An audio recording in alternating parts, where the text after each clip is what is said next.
Good morning, friends. Welcome to my channel Botanical Diary 23. Botanical Diary 23 তে আপনাদের সকল দর্শক বন্ধুদের জানাই অনেক অভিনন্দন। দর্শক বন্ধুরা দেখুন, মাঝে মধ্যে আজকে আমি চলে এসেছি আপনাদেরকে দেখানোর জন্য যে কেমন ভাবে মাঝে মধ্যে এই মানি প্ল্যান্ট গাছ যেগুলো আমরা ঘরের বিভিন্ন কর্নারে রাখি, বিভিন্ন জায়গায় রাখি, এদেরকে কেমন ভাবে পরিষ্কার করতে হয়। এবং মাঝে মধ্যে এগুলোকে পরিষ্কার করাটা অনেক কারণেই প্রয়োজন আছে। প্রথমত দেখুন, যদি আপনি পরিষ্কার করেন, আপনার গাছগুলো আপনাকে আরো বাড়তে ও সাহায্য করবে। গাছের যে রুট যেগুলো দেখুন কালো কালো হয়ে গেছে, এগুলো খুব একটা প্রয়োজন হয় না। এগুলোকে মাঝে মধ্যে কিন্তু একটু কেটে বাদ দিয়ে দিতে হয়। যখন আপনি গাছটাকে কেটে এরকম ভাবে পরিষ্কার ভাবে করে নেবেন, গাছটা দেখবেন পরিষ্কার হয়ে গেলে পরে গাছটা নিজে ও বাড়তেও সুবিধা হবে এবং যে বোতলটার মধ্যে আপনি রাখেন বা যে কন্টেনার গুলোতে রাখেন, সেই কন্টেনার গুলো কিন্তু ভালোভাবে একটু পরিষ্কার করে দেওয়াটা দরকার। তাতে গাছটা যেখানটায় রাখা হবে দেখতেও ভালো লাগে। আর দেখুন, আমি তো যে মানি প্ল্যান্ট আমার খুব শখ, কেন মানি প্ল্যান্ট দিয়ে ঘর সাজানো সব থেকে সহজ কাজ এবং অতি সহজেই মানি প্ল্যান্ট গাছ আপনারা গ্রো করতে পারেন।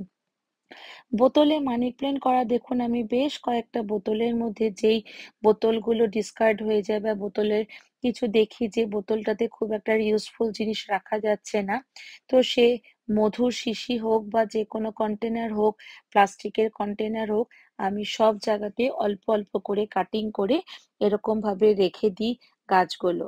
আর আপনাদের এটা মনে পড়ছে, আমি দিওয়ালি ভিডিওতে আপনাদেরকে দেখিয়েছিলাম, দিওয়ালি স্পেশাল ডেকোর ভিডিওতে এই প্ল্যান্টারটা আমি ইউজ করেছিলাম।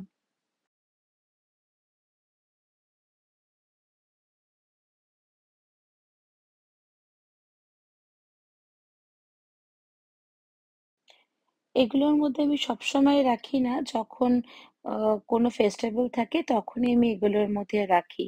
আর দেখুন, এগুলোর মধ্যে এই বোতলটার মধ্যে দেখতেই পাচ্ছেন যে গাছগুলো একটু নষ্ট হয়ে গেছে। এগুলো কোনোটা অনেক দিনের পুরনো, অনেক দিন থেকে আছে।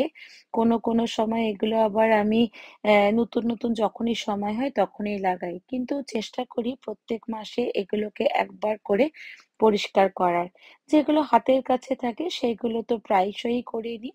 আর যেগুলো একটু ঘরের অনেক জায়গায় রাখা হয়ে থাকে, অনেক সময় আমি নিজেও ভুলেই যাই যে কোথায় কোথায় আমি মানি প্ল্যান্ট গাছকে কাটিং করে রেখেছি।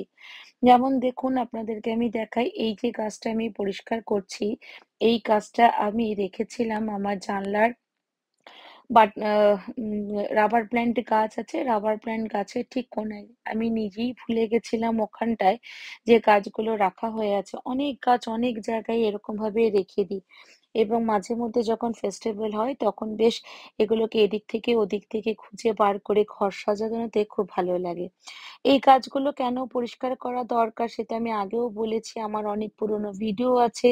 মানি প্ল্যান্ট সম্পর্কে অনেক কটা ভিডিও করেছি। দর্শক বন্ধু, আপনারা যদি কেউ সেগুলো না দেখে থাকেন, তাহলে আমার পুরনো ভিডিওগুলো যাবেন। সেই পুরনো ভিডিওগুলোতে গিয়ে দেখবেন আমি মানি প্ল্যান্টের বিভিন্নভাবে শেপ দেওয়া, মানি প্ল্যান্টকে কত রকম ভাবে আপনি তৈরি করতে পারেন সেগুলোও আমি আপনাদেরকে আগে ভিডিওতে দেখিয়েছি। তো এখানটায় দেখালাম আজকে কেমনভাবে জলে যারা নতুন বিগিনার বা যাদের খুব ইচ্ছা হয় বাড়িতে একটু মানি প্ল্যান্ট রেখে সাজানোর জন্য, তাদেরকেও বলি এরকম ভাবে গাছ কেটে নিয়ে এসে দেখুন, আমি এরকম ভাবে একটা গার্ডারের মধ্যে দিয়ে একটা একটা পাতা করে আমি জলের মধ্যে রেখেছিলাম। দেখুন, গার্ডার দিয়ে বেঁধে একটা একটা পাতা আমি বেঁধে রেখেছিলাম।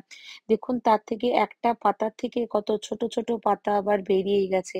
দেখতে পাচ্ছেন ছোট ছোট পাতা বেরিয়েছে এখান থেকে। জাস্ট একটা পাতা কেটে গোল করে আমি লাগিয়েছিলাম। তার মধ্যে যে কটা মনে হলো খারাপ হয়ে গেছে সেগুলোকে আবার বাদও দিয়ে দিয়েছি। তো এরকম ভাবে যদি মাঝে মধ্যে আপনি ডিপ ক্লিন করেন গাছগুলোর মধ্যে, তাহলে দেখবেন গাছের মধ্যে সবগুলো পাতা, একটা দুটো পাতা নষ্ট হবেই সেটা বলে লাভ নেই। কিন্তু মাঝে মধ্যে যদি এরকম ডিপ ক্লিন করে দেন, অনেক পাতা নষ্ট হবার থেকে আপনি সেভ পাবেন। এবং পুরো গাছটাকে পরিষ্কার করে নিলাম এরকম ভাবে, কালো পাতাগুলো বার করে দিলাম, পচা স্টেম গুলোকে ফেলে দিলাম, যেগুলো পচে গেছে সেগুলোকে বার করে দিলাম, দিয়ে স্টেমটাকে খুব ভালো করে ধুয়ে নিলাম। দিয়ে এবার পাত্রটাকে ভালোভাবে ধুয়ে ওটার মধ্যে আবার গাছটাকে রেখে দিয়ে জল ভর্তি করে রেখে দেবো। আমরা যারা কলকাতা শহরে থাকি তাদের আমরা জানি যে একদমই এখানটা শীত পড়ছে না। এখানটা খুব একটা শীত পড়েনি, প্রপার শহর কলকাতায় পড়েনি। কলকাতার একটু বাইরে হয়তো শীত পড়েছে, কিন্তু প্রপার শহরে শীত পড়েনি। যার ফলে ফুলের গাছ তো, গাঁদা ফুলের গাছ তো ভালো করে করতেই পারলাম না। কিন্তু দেখছি এই যে জানুয়ারি মাসে মানি প্ল্যান্ট গাছগুলো একটু বসে যায়, মানে খুব একটা ভালো হয় না। তো দেখছি এবার মানি প্ল্যান্ট গাছগুলো আস্তে আস্তে একটু উইক হয়ে যাচ্ছে। এই ফেব্রুয়ারি মাসের পরে দেখবেন মানি প্ল্যান্ট গাছগুলো আবার বেশ ফ্রেশ হয়ে গেছে। দেখুন, এটা একটা প্লাস্টিকের স্কোয়াশের বোতল ছিল, তার মধ্যে করে রেখেছিলাম। তো এখানটায় একটু পাতা দেখছি একটা দুটো খারাপ হয়ে গেছে। এটা আমার বাইরে করিডোরে রাখা ছিল। পুরোনো ভিডিওগুলোতে অবশ্যই আপনাদের মনে পড়বে দেখলে, করিডোরের উপরে দিওয়ালি ডেকোর ভিডিওতে সাজিয়ে রেখেছিলাম। এগুলো পরিষ্কার করতে করতে মনে হলো যে এগুলোকে মাঝে মধ্যে পরিষ্কার করে দিই, এবং যেখানে যেখানে গাছ একটু কম আছে সেগুলোর মধ্যে আবার নতুন প্লান্টস কেটে, নতুন ডাল কেটে একটু অ্যাড করে দেবো। আপনারা আমার কে দেখছেন, আমার সাথে যারা যুক্ত আছেন তারা জানেন আমার অনেক জায়গায় অনেক রকম ভাবে মানি প্ল্যান্ট গাছকে আমি করে থাকি। আর যদি আপনারা পুরোনো ভিডিওগুলো না দেখে থাকেন, অবশ্যই আমার পুরোনো ভিডিওগুলো দেখবেন। আর নতুন যারা দর্শক বন্ধু আছে আপনাদের প্রত্যেককে বলছি, আপনারা আমার সাথে যুক্ত থাকবেন। আপনাদেরকে আমি নতুন নতুন ভিডিও বানিয়ে অনেক কিছু নতুন কাজ অতি সহজে কেমন ভাবে আপনারা বাড়িতে করতে পারেন ছোটভাবে, সেগুলো আপনাদেরকে শিখিয়ে দেবো। তাহলে অবশ্যই আমার চ্যানেলটিকে সাবস্ক্রাইব করবেন, কমেন্ট করবেন, লাইক করবেন। আপনারা কি ধরনের ভিডিও দেখতে পছন্দ করেন সব বিষয়ে জানিয়ে আমাকে লাইক, কমেন্ট এবং অবশ্যই বন্ধু বান্ধবদের সাথে শেয়ার করবেন। যদি মনে হয়ে থাকে ভিডিওটি আপনার ভালো লাগছে বা কাউকে দেখালে আপনাদের তাদের কিছু সুবিধা হবে এবং তারাও কিছু জানতে পারবে, তাহলে অবশ্যই বলছি ভিডিওটিকে শেয়ার করবেন। আপনাদের লাইক, কমেন্ট, শেয়ার ভালো ভালো কাজ, ভালো ভালো জিনিসগুলো করে দেখাতে ভালো লাগে। কথা বলতে বলতে দেখুন প্রত্যেকটা গাছকেই কিন্তু আমি ভালোভাবে পরিষ্কার করে নিলাম, এবং এই গাছটা আমার রান্নাঘরের জাস্ট এই কর্নারটাতেই আমি রেখে দিই। এবং দেখুন তার মধ্যেও প্রায় পরিষ্কার করি, প্রায় এগুলোকে বাদ দিয়ে দিই, কিন্তু সবসময় আমি রান্না করতে করতে এটা বাইরে দিতে পারি না। তো অনেক সময় গাছটা একটু অনেকটাই নষ্ট হয়ে গেছে, তাও পাতাগুলোকে ফেলবো না, রেখে দেবো, দেখবো কতটা কি একে আবার নতুন ভাবে তৈরি করা যায়। আর আপনারা যদি চান, মনে করেন জলের মধ্যে যে গাছগুলো রাখা আছে সেখান থেকে কিছুটা নিয়ে আপনারা মাটির মধ্যে এগুলোকে পুঁতে দিতে চান, তাহলে কিন্তু তাও করতে পারেন।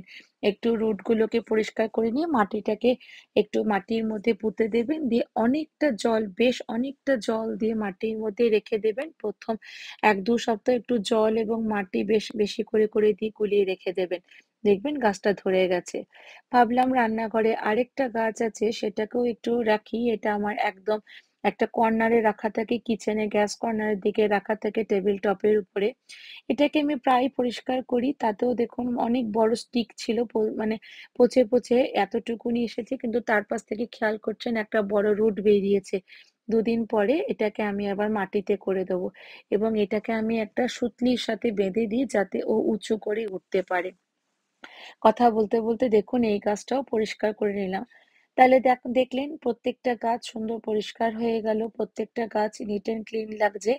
এরকম ভাবে পরিষ্কার করে নিয়ে বাকি যে যে জিনিসগুলো আমরা বাদ দিয়েছিলাম সেগুলোকে না রেখে সবগুলো কি করব, কি আমি এগুলোকে ফেলে দেব, যেহেতু এগুলো আর কোনো কাজে আসবে না, ফেলে দেব। আর বাকিগুলোকে আবার পরিষ্কার করে যে যার জায়গা যে ছিল তাকে সেখানটায় রেখে দেবো।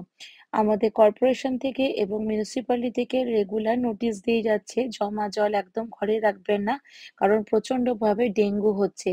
তাই এই রিকোয়ারমেন্টসটা মাথায় রেখেই সবসময়তেই ভাবি যে জমা জল রাখা তো খুব একটা ভালো যখন নয়, বারবার বলছে, তাই প্ল্যান্টসরাও যেমন ওদেরকে স্নান করিয়ে দিই, এদেরকে জলগুলোকে চেঞ্জ করিয়ে দিই, এবং দেখুন গাছটা আমার সম্পূর্ণ রেডি হয়ে গেছে ও আবার ওর আগের জায়গায় গিয়ে থাকার জন্য। তাহলে দেখতে পারলেন, আপনাদেরকে আমি দেখিয়ে দিলাম গাছেরা সবগুলো রেডি। প্রত্যেকটা প্ল্যান্টস দেখুন স্নান করে ভালোভাবে পরিষ্কার পরিচ্ছন্ন হয়ে একদম ওরা রেডি হয়ে গেছে। আবার এদেরকে আমি জায়গায় রেখে দেবো। গাছেরাও খুব হ্যাপি। আমিও কিন্তু এদেরকে এরকম ভাবে পরিষ্কার করিয়ে দিয়ে রাখতে পেরে আমারও ভালো লাগছে।